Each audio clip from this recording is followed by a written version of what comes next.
युधिष्ठिर ने भगवान श्री कृष्ण से पूछा, हे मधुसूदन, कृपया मुझे अश्विन मास के शुक्ल पक्ष की एकादशी के बारे में बताइए।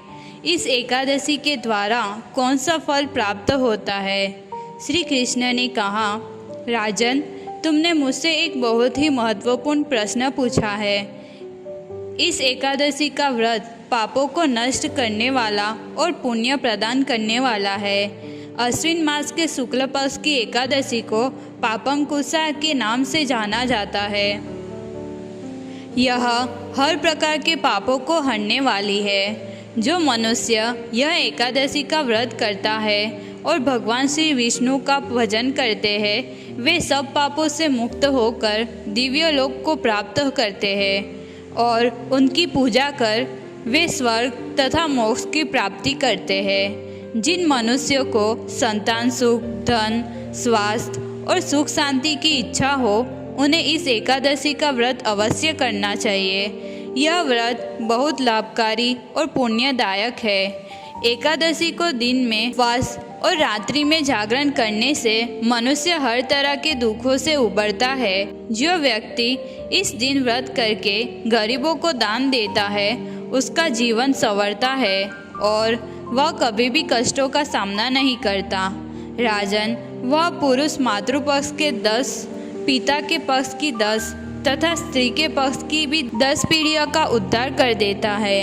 एकादशी करने वाले मनुष्य दिव्य रूपधारी, चतुर्भुज, गरुड़ की ध्वजा से युक्त, हार से सुशोभित और पीताम्बरधारी होकर भगवान विष्णु के धाम को जाते हैं। जो इस दिन व्रत रखता है, उसे न तो गरीबी आती है, न ही कोई शारीरिक कष्ट होता है और न ही वह किसी प्रकार के दुर्गति में फंसता है। एकादशी का व्रत रखने से व्यक्ति की आयु लंबी होती है, उसकी दरिद्रता समाप्त होती है और वह सदैव सुखी रहता है।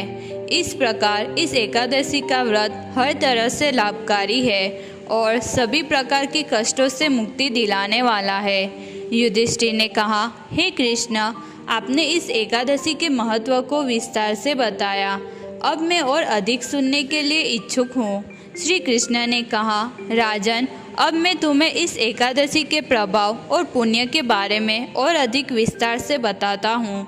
नृपश्रेष्ठ, अश्विन के शुक्ल पक्ष में पापमकुशा का व्रत करने मात्र से ही मानव सब पापों से मुक्त हो श्री हरि के लोक में जाता है। जो पुरुष सुवर्ण, तिल, भूमि, गौ, अन्न, जल, जूते और छाते का दान करता है, वह कभी यमराज को नहीं देखता। दरिद्र पुरुष को भी चाहिए कि वह यथाशक्ति स्नान दान आदि क्रिया करके अपने प्रत्येक दिन का सफल बनावे। जो होम, स्नान, जप, ध्यान और यज्ञ आदि पुण्य कर्म करने वाले हैं, उन्हें भयंकर यम यातना नहीं देखनी पड़ती। लोक में जो मानव दीर्घायु, धनाढ्य, कुलीन और निरोग देखे जाते हैं, वे पहले के पुण्यात्मा हैं। पुण्यकर्ता पुरुष ऐसे ही देखे जाते हैं। मनुष्य पाप से दुर्गति में पड़ते हैं और धर्म से स्वर्ग में जाते हैं। इसी प्रकार यह एकादशी मनुष्य को हर प्रकार की पाप मुक्ति, मोक्ष और पुण्य का फल देती है।